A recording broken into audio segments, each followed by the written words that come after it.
first flight of the orbiter Discovery, and the shuttle has cleared the tower. Oh, are we live? Hey, welcome to the Health or High Water podcast. Brett here with Mr. Trip Parks. Hello. What day is it today? Thursday, right? All day. October 26th, very foggy day. We have some special guests in the house. What's going on, guys? How you doing? Hello, hello. Good morning. Good morning. We got James and LynAnn here from Awareness Elevation. We're going to have a good conversation today. A lot of interesting biohacking stuff. We're going to get into nutrition, some workouts, some specific technical stuff. Trip, what's happening in your world? How you doing? First, I want to thank all the everyone listening right now. We wouldn't be here without the subscribing, liking, listening. You guys are awesome. We gained some new countries this past week. What's up, Canada? What's up, Mexico? Canada. Turkey joined the party, too. I love a good turkey sandwich. Please don't take that the wrong way, guys. And also, welcome Maine and Connecticut to the podcast as well. Excellent. We want to thank Cauliflower Labs, our supplement company. Health Profiling, our book is on Amazon and Kindle. We want to thank You vs. You, our clothing company. Laguna Coffee. And am I missing anything? Gene Planet. Yeah, Gene Planet expanding their services, being great to us. Other than that, I think that covers the whole thing. How about that fog today, you guys? Way different than the 80-degree weather that we've been having, for sure. Interesting. It was kind of eerie out there. I felt like I wanted to sit at a coffee shop and write a book. So appropriate for it almost being Halloween. Yeah, it's like back in the day, the people had smoke signals to know what was going on, and for me, that's like my sign that it's about time to head out of this part of the world for the rest of the season here. That's what happens when you don't get into snow sports. I don't do the snow sports either. Only tobogganing and sledding. Yeah, my snow sports are ice baths and cold showers. So. Yeah. Hey, dude, I'm excited to get into the ice baths and cold All showers. you softies that wear gear and go Yep. out in the cold all Yep. day long, okay? Amen. Come join us in the ice bath. To that, 100%. So Awareness Elevation, you guys are doing a lot of stuff. Give me a little background, and our listeners a little background. Give them a little synopsis of what you guys are doing now differently, what you're passionate about, what you're excited about, maybe a project you guys are working on now. Sure, yeah. So Awareness Elevation is a high-performance coaching consultancy company and an ed tech company. So we provide a variety of programs for personal growth and self-development, because any of y'all who have that awareness gene clicking in your brain cells know that success is attracted to who we are, not what we want. So therefore, in order to achieve heightened levels of success, we must first build ourself to actually be worthy of those levels of success. And then we also do coaching and training to teach people how to go speak in schools. So we run a program called Top Speaker Playbook. One of our sister companies is topschoolspeakers.com. And we've been speaking in schools for about a decade, over 3,000 stages spoken on. I think it's somewhere around like 10 million lives have been touched. Wow. Nice. By all of our various speakers. And that's the big project we have right now, because we're very passionate about getting the message out to younger people. I went through a lot of crazy stuff in my life: childhood trauma, drug addiction, sex addiction to pretty much every unhealthy thing there is. And I just really became passionate about wanting to help inform younger people that there's a more effective ways to live life. You can have all of the fun without destroying yourself and your relationships in the process. So we're out there now speaking in schools. We have a big scholarship program actually that we're running this fall, where every time actually one of our clients enrolls in our Top Speaker Playbook, we provide a scholarship for an educator or a actual youth student to come into the program. So we're building a community of speakers, educators, and youth to help unify that conversation and be able to create some lasting change. So we're the crazy folks out here who actually want to help and serve people, and we actually think we can make a difference. So we're going to die on this hill. Well, you're in good company right here with Trip and I. How do you fit into this, LynAnn? What have you been focusing on, and how do you get what's your history? So I was in healthcare administration for a really long time, and while I was working with a lot of our physicians, I realized how much of an impact burnout was really having on them. I almost lost two of my best physicians after some operational challenges that they just mentally couldn't handle. Wow. And had threatened to quit and leave medicine. And these are guys who had both been active duty military, had seen the worst of the worst in battle. One of them was a trauma surgeon, and the other one was neurocrit care. And so for them to both have so many challenges within our healthcare system and, safe environments with everything that at their disposal, to come in and say, I don't know that I can do this anymore. This isn't what I signed up for. I went, I have to find something to be able to help these people as well as everybody else who's experiencing this. And this is pre-COVID, so it skyrocketed in terms of the challenges that we were having.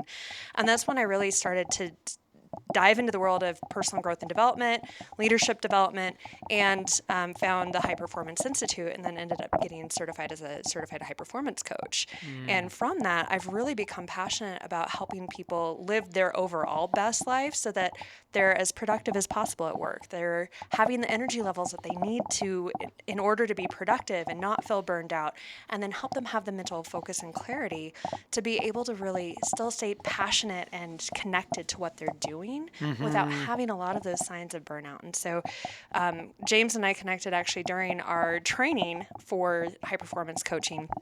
And then I'm also incredibly passionate about getting the message out to youth, especially to teen girls, about identity and awareness, and not falling victim to feeling like they have to have an eating disorder to match the standard on all of the magazines and in society that most of it's photoshopped anyway. Yeah. And I mean, I'd definitely gone through that as well, and had gone through my own bout of anorexia when I was in high school, and it's amazing how much it tears people apart. And so being able to take the world of high performance into the schools and teach them who they really are, what they're really capable of, and how when we really do commit to making changes, we're able to change every trajectory of our lives and actually achieve or exceed the goals that we set. Is that how you guys how did you guys so you got connected through high performance? What's high performance? Explain a little bit about that if you don't mind. Yeah, so high performance is defined as achieving heightened levels of sustained success over the long term without sacrificing health, well-being, or positive relationships. Was it a program that somebody has that, how does that work? What is that? Yeah, so it was developed through the High Performance Institute, which was co-founded with Brendan Burchard and several other education institutions that have done some of the largest research studies in the world around high performance and have studied the world's top 1% of performers. So Fortune 500 CEOs, physicians, Olympic athletes, et cetera, and have actually developed a process to where they can help. And through the research and the training programs that we use, we can actually help anybody develop the habits to become a high performer. Right. So what they did is they did research, and they figured out that there are these 6 habits that all high performers have in common.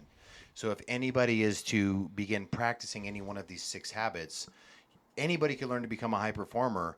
And by practicing any one of the habits, it will actually improve all of the habits. So it's pretty cool because it's an outcome-driven framework. A lot of coaching and life coaching is like, hey, so Trip, what do you want to talk about today? And it's just kind of like modified therapy, if you will. You're right. Whereas this is like a specific outcome. Every session has specific topics that are being covered, specific questions, specific worksheets to get the upgrades to help people be able to actually take on this framework and build these habits. So we both are very much into that, into optimizing ourselves. And just to kind of tie the loop on LynAnn. So LynAnn is the company president. She is the glue that holds the business together.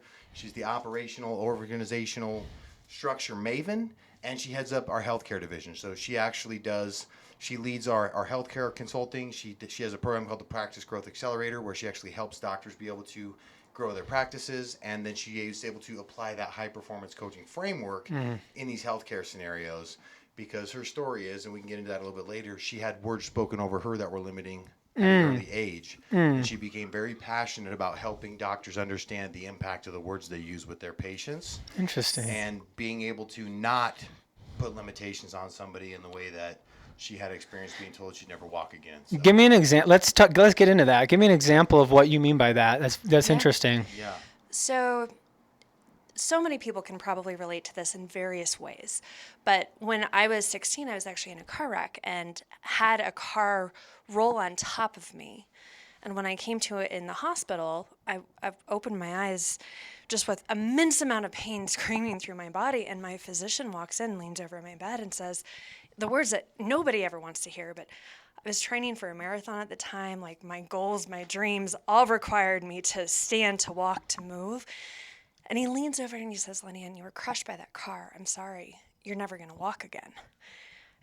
And it was just like this explosion went off. It was like every single goal that I had, like the limit just, that ceiling came crashing down. And I felt like because of that I would never achieve the things that I really wanted You to. believed him? I mean, I'm assuming Well, you yeah. would have to. I mean, I couldn't move. Yeah. I was in a hospital bed. If I tried to even adjust my body, like the level of pain was just Yeah.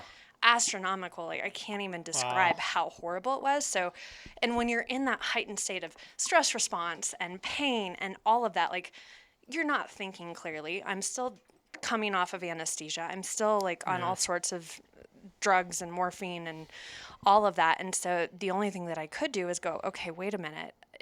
Are you serious? And as I started to, be awake a little bit more frequently, I'd been in a coma for several days. And that's when I started questioning. It was like, no, but I just wiggled my toes.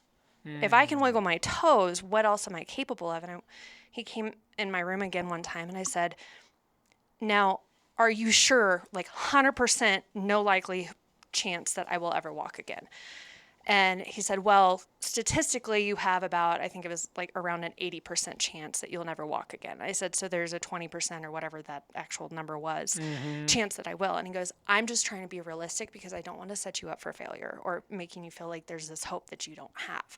And I went, okay, I want to walk again. So either tell me how to walk again or I want another physician, because I knew the importance of having a community around me that was going to be able to help me see my goal and help me get there. And if I didn't have that support, I knew there wasn't going to be a chance that I would. Wow. So Powerful. yeah, and you obviously are walking. Yeah, I walked in stilettos. She did. For those of you that can't see, she was in these wonderful stilettos, and then changing into gym shoes. I was like, wow. He went from one. Yeah, that's huge. And so you do. So that was your story, and now you actually have an opportunity you're going into hospitals and teaching them about the importance of language and. Yeah, I work they with a use- lot of my physicians, especially our surgeons coming out of fellowship who aren't necessarily trained on the importance of framing. And so helping them know when it's appropriate to positively frame because they're so afraid of the liability. And so if there's a high probability that somebody won't be able to do something statistically or based on textbook, they're more apt to set the stage as you're not going to be able to, or you're more likely not to. And just by switching the way that they frame it, you can actually change somebody's belief and give them some of that hope that can increase healing, can increase compliance, can increase just their probability of having a better outcome. It's interesting. That's fascinating. It's interesting. Tripp and I actually have these conversations a ton about manifesting and visualizing. Yes. We were just talking to somebody. It was in the ad space, but about visualizing. You can't do something until you can truly visualize it. And if you get into like the professional sports psychology realm, every single one teaches their athletes at that high level to visualize the success they can achieve. If you can't visualize it, you can't get it. And to see you kind of getting that into it is fascinating. Yeah, and that was something that I did. I mean, this was before I'd researched anything or really even was aware of that. But all I could do was lay in that bed for days on end. And so I would just sit there and visualize myself running and focus on how I felt when I was running. And especially like after about mile 10 and I was hitting that runner's high, I'm like, I want that again so bad. Runner's high at mile 10? How do you It was a little bit before that, but What else performance? So let's talk to the people out there. That, first of all, fascinating story, both of you guys. What else performance is related out there? So visualization. Throw out some other stuff that biohacking that people can start to focus on that you guys are aware of. Sure. So it's just the funny thing of what you're talking a little bit about here is a book called Psychocybernetics that was written actually back in like the 1940s by Dr. Maxwell Maltz. He was a plastic surgeon and he did these surgeries on his patients. And it was like a salesman had a big scar on his face. Was the lowest performing salesman in his company. He does a surgery, heals a scar. 3 weeks later, he's the top producing salesman in the company. Same thing with like a female client. She's got some sort of a mole or mark on her face. She doesn't feel like she's beautiful. He does a surgery. Now all of a sudden, She's beautiful. And what he came to realize was that there was something happening on the inside. It wasn't the outside that was changing, it was on the inside. So he explains how the brain works as a servo mechanism, which is where you're talking about mental visualization. A lot of the modern day sports psychology actually came from this book, Psychocybernetics. And he explains a lot about how the brain works as what he calls a servo mechanism. So if you could understand the brain as like a binary machine, ones and zeros, right? And the brain cannot differentiate between a dream or reality. That's why sometimes some dreams seem so real and sometimes reality seems like a dream. So when we can actually take hold of that imagery and we can actually be intentional in the mental imagery that we're placing in our mind, and we actually believe in it, and we focus on the emotions, the feelings, like LynAnn just said, focusing on the feelings of the outcome, not even the process of the outcome or the outcome itself, but the feelings of after the fact that actually will help us to emit those frequencies, much like a Wi-Fi signal does, and we'll pull in that reality in the three-dimensional realm from the fifth dimensional realm, also known as the quantum field. So without going too off into the woo-woo Hey, stuff, talk about it. Love some it. of the performance stuff Keep people going. can do is first and foremost breath work, Wim Hof method, Soma breath, all sorts of different types of breath work for everything from waking up to going to sleep to transcendence, everything in between. There's DMT breath work where you can literally have a psychedelic experience just through basically hyperventilating. Some of the other things that are very, very good for performance are, of course, the meditation that goes in hand with those visualizations. So putting ourselves into a space where we are no time, no thing, nowhere, no one, and we're just in the ether of the quantum field. We are nothing. We're out there in complete nothingness, because only in complete blackness and complete nothingness is where limitless potential exists.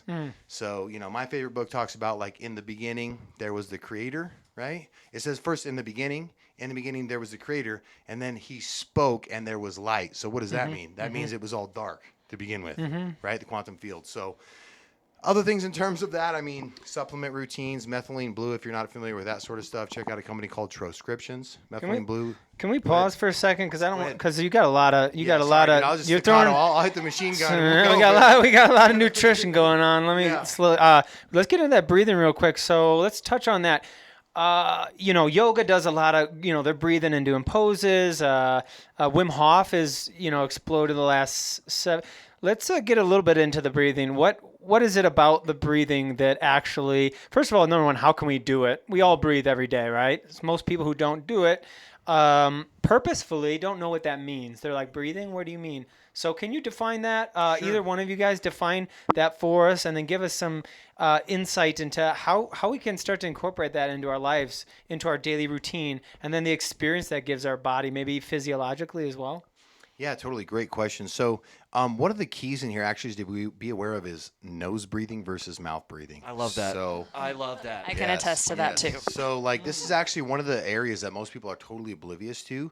A lot of people are mouth breathers, and actually mouth breathing affects the shape of your jaw, the formation of your organs.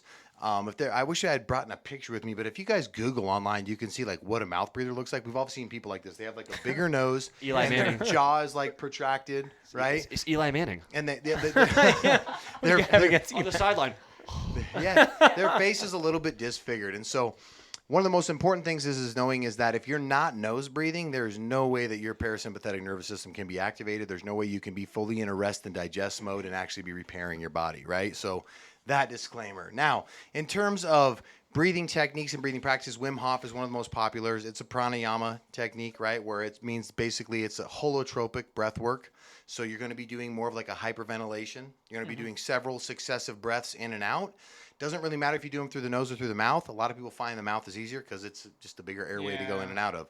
So you're going to typically do about 25 to 30 breaths. So and on your final breath in, you'll take a big breath in. You'll kind of squeeze everything, and then you'll let it out. And then you go for as long as you can. Maybe it's 30 seconds. Maybe it's a minute. The first time I ever saw it being done was on Joe Rogan with Wim Hof. Yeah. And Joe Rogan held his breath for like 2 or 3 minutes on the first time around. Did he really? Wow. I did it, and I did it for like 2.5 or almost 3 minutes on my very first try. Now, I don't know that I've ever achieved that since then. But basically what ends up happening is it just blasts our neurochemistry. It's, several hundred percentage points increase in dopamine, norepinephrine, all the positive neurochemicals. And it actually helps to awaken the entire system. We talk a lot about how long could we go without food, okay, week. I mean, depending on who you are, 40 days. All right. Water, few hours, few days, maybe a week. How long can we go without air?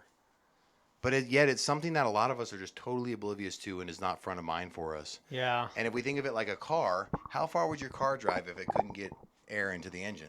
It wouldn't. It'd just be a whole lot of gas and a whole lot of spark happening, right? Yeah. So to create that combustion in the system, and I've gotten into it because I get a high from it. Like, yeah, for and sure. I do it almost on the hour. I do 3 to 5 Wim Hofs almost on the hour every day. I do another hour of Soma breath, hour to hour and a half every morning. I love it. I'm addicted. Because and it also actually, when you get into the Soma breath stuff, it actually creates that somatic release in the body, and we can actually heal ourselves. Like our bodies are a pharmacy. We're capable of producing every drug and chemical we need when we learn how to use the mechanical process of perineum. Depending on, if you're talking about in yogic language or if you're talking about modern day science. So the muscles that we use for elimination. So what you would squeeze if you were going to stop peeing midstream. That's your perineum or your mullabundi, it's called, whatever, right? It's your pelvic floor muscles. When you take a breath in while you're contracting your perineum and you're pulling your abdominals in and up, it's a tantric breath methodology where you're basically pulling the energy of life force creation from the reproductive organs up past the heart center, up into the pineal gland, super brain, and then out into the universe. So, yeah, it's fascinating. First of all, thank you for dropping so many great points. Number one, I think there's gonna be a lot of people out there Googling right now. So I've performed guitar and played probably 1,000 shows within the last 10 years, and I learned to sing later in life. I didn't know how to sing, and so I got on YouTube. I'm looking up singing videos. But my intro to breathing was, how do I learn how to sing? Well, everything in phrasing and singing is your diaphragm.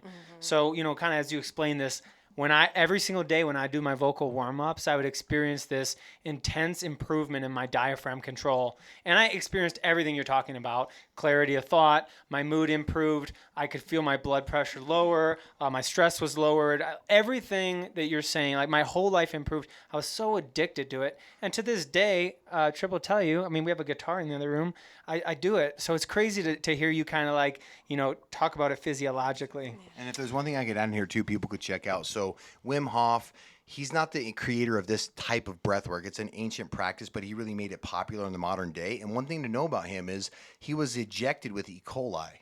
And through just holotropic breathing, he was able to raise his immune system strength and beat E. coli by breath work. Yeah. So if y'all are interested in figuring out the power of this stuff, that's just like the tip of the iceberg. That's crazy. Yeah, a lot of people listening to this podcast are healing from something, right? Trauma, physical stuff. We used to always say trauma, drama, daddy or mama. For sure. And dealing with the drama along those lines. How many people have actually walked into their office or their place of work, or they're going home with their kids, and now all of a sudden I can't think straight, I can't focus. So breath work can also be very beneficial when we look at this stress response and self-regulation, getting ourselves back into that place of mental clarity and focus.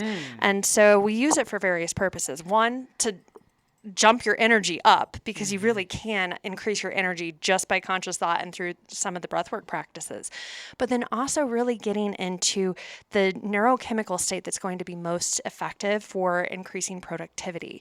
And so when we're operating from that place of stress, the regions in our brain that are responsible for our higher level cognitive functions, just like focus or rational thinking or empathy or problem solving, decreases. And so by using breath work to actually activate our parasympathetic nervous system, bring our heart rate down, come more back to baseline, we can get ourselves into a place of where we're able to focus and become a lot more creative, a lot more productive, and really more effective at our jobs versus sitting there letting whatever situation just happened impact us, feeling frustrated, feeling stressed, feeling upset, and then carrying that into our next meeting or our next work block. And then it's taking 2 to 3 times as long just to do the same task that you could do much more quickly if you were in the proper mind state. Okay, so on that note with the science, it's impossible for the brain to operate in a low state when the body's in a peak state.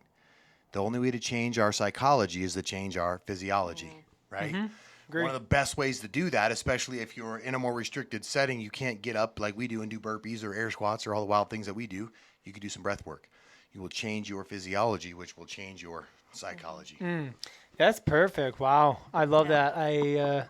I'm going to just let that whole moment digest there for a second. You hear that, company owners, founders, CEOs, your employees will perform better. Would you guys agree? Absolutely. You've seen it time and time Oh, again? very much so. I use it a Okay. lot, and especially with like my docs who are going from having to tell a patient that they're dying or their family member just had gotten a serious accident or something like that, to be able to take a step back, get into a more effective state to go into another conversation that's a totally different, and they need to have a different outcome. But I had a CEO that I used to work with who would have somebody come at him who was just super high strung, like really, really energetic. And then he would have to go into another meeting, and he's like, why is it sometimes it's perfectly fine, and then other times I go into these meetings and just like everything falls apart? I said, how is your state walking into that next session? Are you carrying in the emotion from the past interaction where you're already stressed and frustrated with this person? Or have you actually set your intention for how you want to engage and perform in your next meeting? And so I would take them through a series of breath works. It's really just, deep, longer breaths in, followed by slow exhale out. And you do that 10 to 20 times, and then actually set the intention for the emotion that you want to have, the outcome that you want to have. Do a little bit of the visualization, and it can completely change the way and the experience that you have in that next scenario, whether that's a meeting, whether it's a presentation, sales call, work block, etc. Now I'm not a redneck, but a little pink around the collar. So the way I'm thinking about this, it's almost like you're priming a motor, right? You're Yes. priming the brain for what it's the activities and tasks about to do. 100%. Yeah, totally. And like on this note too, so something that was really interesting to me from the High Performance Institute, from all the research that they did, is that they found that even the world's highest performers could not sustain for longer than 53 minutes at a time. So we recommend always to maintain your higher productivity. 53 minutes. 53 minutes. So we recommend a 50-minute work block followed by a 5 to 10-minute reset period. And it's one of these types of things where, like we're talking about, how many of us, myself included, can go through our day just going through the hours and the work list, right? How many of us could have so much greater of an experience if we stopped for a few minutes each hour to check in on our calendar and our agenda, see if anything shifted in our priorities, do a quick little release meditation to clear ourselves, do a round of breath work or two, some burpees, whatever. Set an intention, like LynAnn just said, of the emotions and feelings we want to generate from that next hour of work. And then we could actually be building our life to be the movies that it's all meant to be, not the, if you will, horror stories that a lot of people live. So I love that. What a great thought. Hey, let's switch over to ice baths and cold therapy. Listen, Oh no. All right, Tripp, you're going to have to pull us out of this one. We can just touch on it quickly. So we brought the ice bath with us. Yeah, no. Where is it? All right. We towed it behind the It's car. outside Mobile. as soon as it starts raining. I mean, listen, I am the biggest proponent. We don't have one here yet, but that's our goal to have one. Let us know when you do. We will We be should down get one here. of those limos with like the old Yes. hot tub and Oh, make just it an ice drive- bath, and then you got like There the you limo, go. the pull-up ice bath. Yeah, I mean, you know, corporate events and gyms. Dog grooming's really big. That might as well be big too. Oh, you're saying ice baths for the dogs too? Maybe that's Why not? Hey, you know what? 3-4 years ago, I told a buddy of mine we should get into biohacking for animals, and now look, they got all these supplements for the dogs. People are signing up hundreds of dollars a subscription a month on these That products. sounds like an idea Tripp would have. He's like, we should have our animals start biohacking. Yeah, people spend money on that. So I know some people who don't believe in cold therapy. You know. Oh, haters. Yeah, I know for sure. Let's just cover the benefits real quick. I know it to be true. People have heard me discuss it. Let me hear your thoughts on cold therapy. Sure. Should people do it? Yeah. How often should they do it? How do they utilize it? Do they have to spend thousands of dollars to buy one? Give me some rundown on it. Sure. So, first and foremost, like all the stuff we talk about, I just got to clarify. We're not doctors. This is not medical advice. Do your own diligence on everything. But I like to share with people, everybody and everybody are different. So whether it's fasting, whether it's ice baths, whether it's breath work, know yourself, know your body. That's what we call self-awareness step 0. So I got my phone pulled up because today is day 631 in a row where I've done at least 2 minutes of cold therapy every single day. Ooh, Now, the reason why I actually got into this was as I was going through the process of rebuilding myself a few years ago, Tim Ferriss talked a lot about how cold showers and ice baths could actually help with depression. because it causes, I think it's like a 250 or 300% increase in dopamine within like a minute or two of getting in that cold therapy setting. So when that happens, we're able to actually change that state. Again, how do you change your state? You change the body, you change the physiology to change the psychology. So, I mean, for me, I love it because it builds discipline. Like, it's literally the thing I don't want to do. I take a lot of days 8 to 10 cold showers. Like, whenever I can get in an ice bath, I'm keen. Like, if there's an ice bath around, I'm trying to hit it every hour or so for a minute or two, on top of doing 5 to 7 minutes once or twice a day. I'm addicted to this stuff. I try to build as many of what I call these dopamine hits into my day as possible. Yeah. Because I love dopamine and adrenaline, the two coolest substances on earth. And so being able to build my day around opportunities with breath work, with exercise, with cold therapy, that is able to get me that reset and recharge my brain chemistry. So you talk about people getting started at this stuff. Yeah. One of the things I always encourage people in is do the as hot as you can in the shower for 10 seconds and then all the way cold for 10 seconds. And you can start off by alternating hot and cold by starting to get yourself a little bit of contrast therapy. That can turn into, hey, next time you get in the shower for the first 20 seconds, 30 seconds, I know it's going to suck. Turn it on cold. If you do it at the beginning of the shower, it won't be quite as cold because there's water in the pipes that's a little warmer than the water in the ground. So the first 10, 15 seconds won't be as bad. Work your way up to it, and with everything, be safe. I looked into it. Wim Hof suggests you can do cold therapy as often as you want, for as long as you want, as long as you're aware of your body and what's happening. With the ice bath, something to be aware of is that if your core temperature drops 1 degree, it can take up to 24 hours for your body to regain that degree of heat. So, folks, be careful. Start slow, start small, and just kind of, if you will, put your toes in to start. Hey, can I dig a quick root there, and I'll let somebody jump in? I just wanted, you said something important I wanted to highlight. So the dopamine hits it's that what you're kind of the hole you go down, and we may not get totally into it if we don't have enough time, but that's the recovery of addiction. So, you're speaking about, addicts in any form, sugar, it doesn't matter. If you're addicted to, a negative behavior, whatever it is. So when you get sober and when you actually decide you want to change your life, the best, most successful recovery stories are all people who found those natural remedies to still increase that dopamine, whether it be through music or ice. So it's such a good highlight there. So if you're on your own right now, you're struggling, whether it's food or something, the discipline that you just described is home run status. So people should pull that up, write your own journal about that. Yeah, totally. And just on that addiction note, addiction is actually a gift. It's a strength when it's applied in the right direction. Most people, though, because of societal conditioning and programming, we're taught to look outside ourselves for the answers to things. The addicts are actually the most cunning people out there, man. Addicts are intelligent like crazy. Like, I figured out years ago that no matter how broke I was always able to get high and drunk every day. And I was like, dude, if you put 10% of this into like something positive, you're going to be a billionaire and change the world, right? Yeah. So it's like what it is being able to reframe that addiction and put it into, like you're talking about, something positive. So finding those ways to get those dopamine hits from something that actually adds to your life, doesn't take away from it, right? So, yeah. I was just going to throw in a couple. You asked about what other benefits there are. So in addition to that, too, just increased metabolism, decreased joint pain. It lowers inflammation, which is something that I suffered with for a really long time, especially following the car wreck and all of the trauma that came along with that.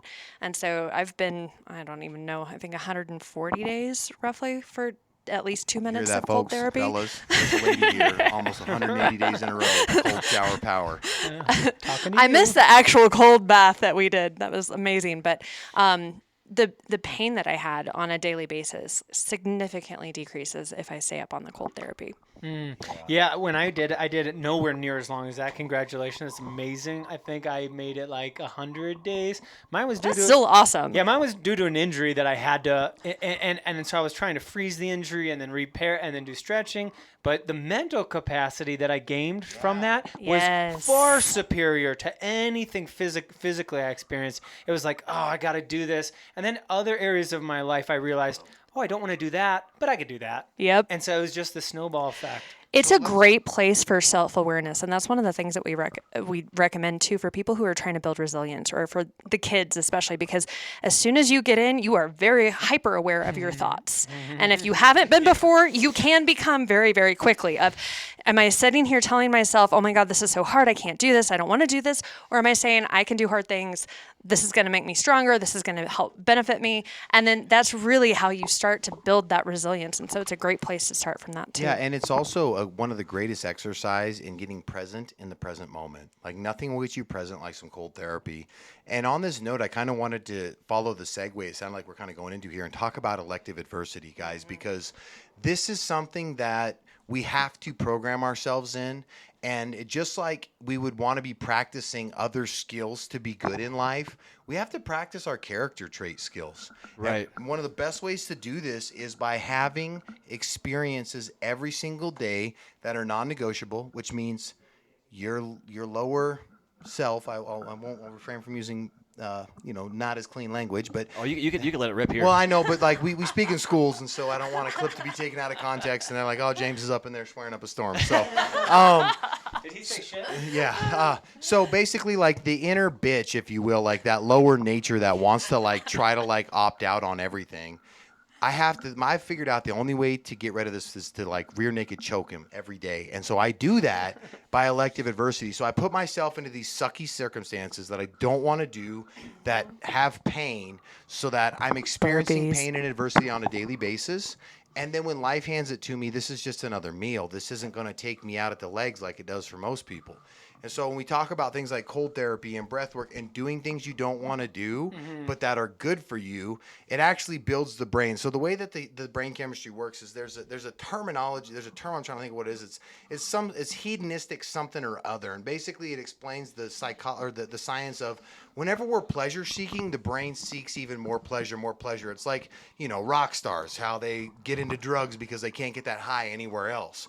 Well, actually the same thing works the other way as well. The more we practice discipline, the more we put ourselves electively into adverse circumstances, the more it builds the muscle where it will actually seek those experiences and circumstances.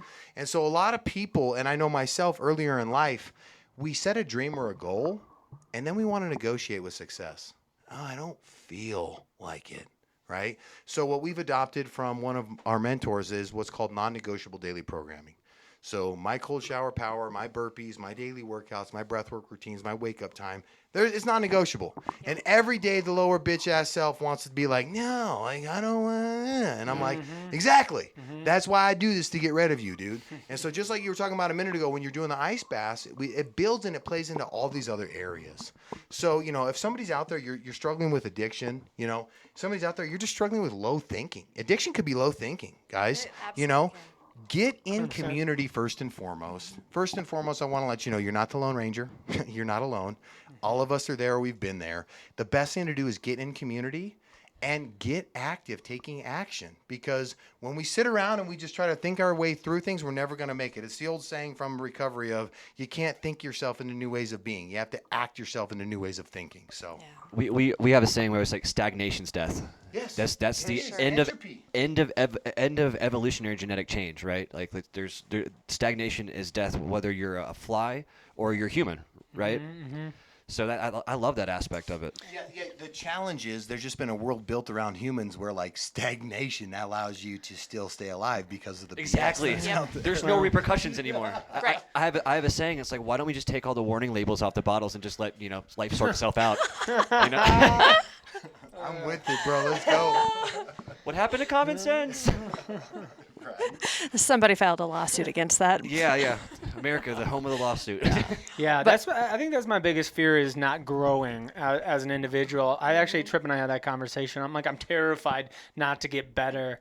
It seems like obviously you guys are in the same realm, and so now these principles that we've been talking about with ice baths, and these are things you're doing not only on your own and personally, but you've made a company out of this. Yeah, totally. And so we actually have a program called the Elevate Method, and so what we've done is we've actually developed and figured out these different core practices that will actually deliver a specific result. So, for instance, breath work is awareness. right? When you start breathing, you start getting more clarity, you hypercharge your system, you're going to become more aware. Cold therapy is how you get fully present in the present moment. That's how everything else goes away and you are right here, right now. And for me, it's actually a very centering, grounding experience, right? Meditation is actually that envisioning process. That's our identity. That's how we spend time in the quiet with the forces of creation, and we come to know just what it tells us about ourselves from our higher self, not what the world has told us, right? And those are really what we have found to be the core elements of self-awareness and continual personal growth. Is that when you're practicing on a daily basis, getting present in the present moment, you're doing the breath work, so you're increasing your awareness. Whatever the last thing I just said was, that the identity that comes from meditation. Yeah. When we start doing these things, it's one of these inverse things of life that a lot of people don't understand, that the way that life works is it's be, do, have. A lot of people operate with have, do, be. If I had this, I would do that, I would be this. No, we must be this, which will cause us to do that, which provides us to have that, right? So it's being it first and foremost, and the way we do that is to come away from all the stuff and distractions of the world. You know, it's like when we want to be more productive, what's the best thing to do? Work harder, or to take 5 minutes and close our eyes and center ourselves and get connected with that force of creation and activate that supernatural superpower in our super brain, and then do the hour or two of work. But how many of us, myself included, can be like, no, I don't got time to meditate. Power through. Yeah, there's the old Yeah. Chinese proverb. yeah. There's a Chinese proverb of like, everybody should meditate for 30 minutes a day unless you don't have time. Then you should do an hour.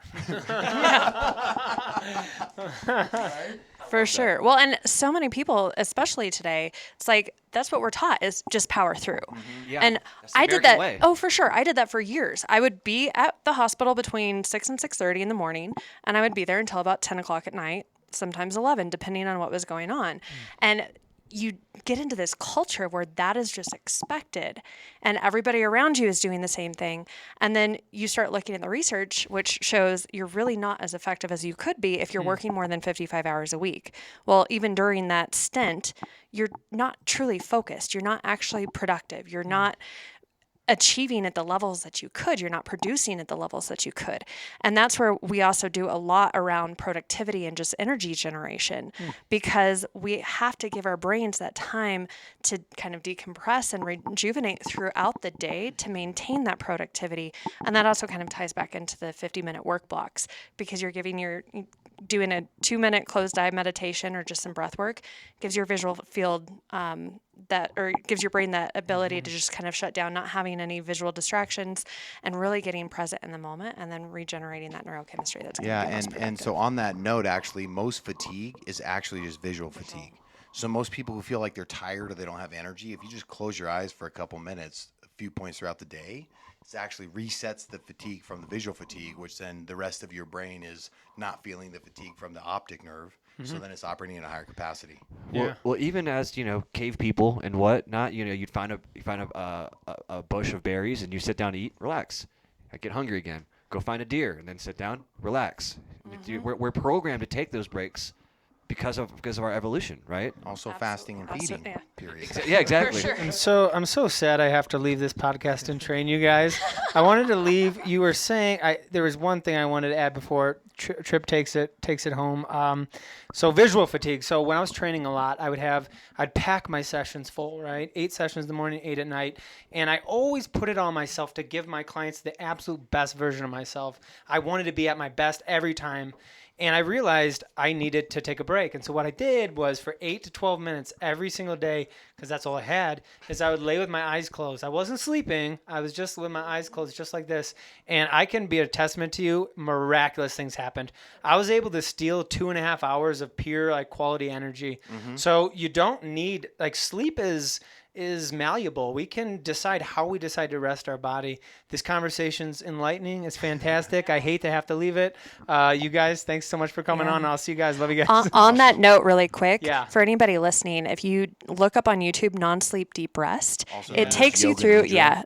it basically takes you through the process that you were likely going through, and it puts you into the brainwave state of deep rest, so you can get 3 to 4 hours of sleep in about 25 to 30 minutes. Yeah, that's true. I've experienced it. Not making that up. Hey, you guys. Yeah. Hey, so Pleasure. nice to meet you. Nice to meet you I'll see too. you on the way out. Sounds good. Well, that's probably we're about an hour now anyway. Is there Time we went- flies. Oh, it's man, crazy. huh? You guys are absolutely awesome. Where can Takes everyone one to know one. with this sheep thing? Where can people find you? What's next on the books? Check us out on the interwebs. You know I what love I'm saying? Yeah. You can hit us on awarenesselevation.com. We're on LinkedIn. We're on Instagram, awareness_elevation. LynAnn, what's your handle? LynAnn Weaver. LynAnn Weaver. everything. I'm James F. as in fantastic Pyle. No relation to Gomer, but same last name and almost spelling. said something. Hey, it's all good. I've heard them all. So, yeah. too. And you know what? Honestly, if there's anybody out here, you guys want to get any more information on this stuff, like hit us up. We are a free resource. So, there's a lot of companies out there where they want to like charge you money, or you got to put in your info to get the thing, or we're not about that. We just want to serve and steward others and provide maximal value in every environment that we're able to. So hit us up, send us a DM, send us an email, come on, download some free resources. And the most important thing in here I want to close with is awareness of something called the 2-minute rule from the Atomic Habits book by James Clear. I love that book. And he talks about how, because if anybody out there is like me, where like you get super excited to make these changes and I'm going to build all these new habits and then I'm going to write out this massive plan and then tomorrow morning I'm not going to do any of it. But, that was just me. So, if there's anybody else that relates to that, the best way to build habits, they've shown this scientifically, is to set a goal of 2 minutes a day. And when you do the 2 minutes, if you want to do more, you can, but you don't have to. That way you're able to build the positive psychology, that positive practice in your brain of you achieved your goal of 2 minutes. So for me, a couple years ago, I was working on playing the piano again. So I was like, all right, I thought, well, I'll play piano for 5 minutes or 10 minutes, and I wouldn't do the goal. So when I dropped it to 2 minutes, I was like, okay, bro, you just hit the keys for 2 minutes. And then I started doing it, and then I ended up playing for 30 minutes, or I ended up playing for an hour and a half. And when we make it super attainable, it builds all the positive psychology, neurochemistry, and then it encourages us in taking on other habits. And so I always encourage people, if you're building new habits, you want to get into the high performance habits, practice one habit for 1 week for 2 minutes. If you've got that down and you didn't miss and you feel you can add another for 2 minutes. And you can keep adding new habits until you miss. The key is, though, when you miss, don't give up on yourself. Don't quit. Just say, okay, I realize that I've regressed, which is part of progress. Get back on track with it. Maybe you need to take a few of the habits back out for a week or two and get back on your program. The other thing is, what gets tracked improves. What gets tracked and reported improves exponentially. Get an app like Strides. There's a bunch of different habit trackers out there. You could use Microsoft Excel. Start building that spreadsheet and reporting it with your community, guys, because it will help hold you accountable. And rather than looking for your role model, we encourage you. Everybody's purpose in life, find the cure to your pain and give it away to the world. And rather than trying to find the role model you need, just become that role model that you always needed and then be the role model for everybody else. Love that. Yeah, so I love that. We'll end with our famous saying, elevate your awareness, elevate your life. Shine brighter. I absolutely love that. Guys, thank you so much for coming down. Thanks for having us. It's a pleasure. Of course, we'll have to have you on for season 2. Obviously, Yes. catch up with you guys. We'll be doing a swap when we launch ours here All in the right, coming all right. weeks. So, yeah. All right. I promise I'll dress a little nicer. Doesn't matter. We're all good, man. No worries. Whatever you're comfortable in, no judgment here. So I got an Ash Ketchum costume coming in, so maybe that's the answer. I had a wiener outfit on the other day, like a hot He dog. was a hot dog. We were at a conference over the weekend, and I was dressed up as a hot dog, so people loved it. I absolutely loved it. What we real quick before we end, I had a bunch of friends down to the beach house for a fraternity, and we brought a hot dog costume for some reason. And I wake up at 3 o'clock in the morning, and everyone's picking up my friend who's in the hot dog costume, and then took him outside and put him on a car and left him on the car all night. He woke up in the middle of it. No. Get freaked out. Everyone fell down the stairs. Parents were pissed. Oh, man. But it was funny. I love the hot dog. Every time someone wears it, something funny happens. It's always a good time, man. God bless y'all. Well, same time, good with you guys. A good time with you guys too. As always, peace. Peace.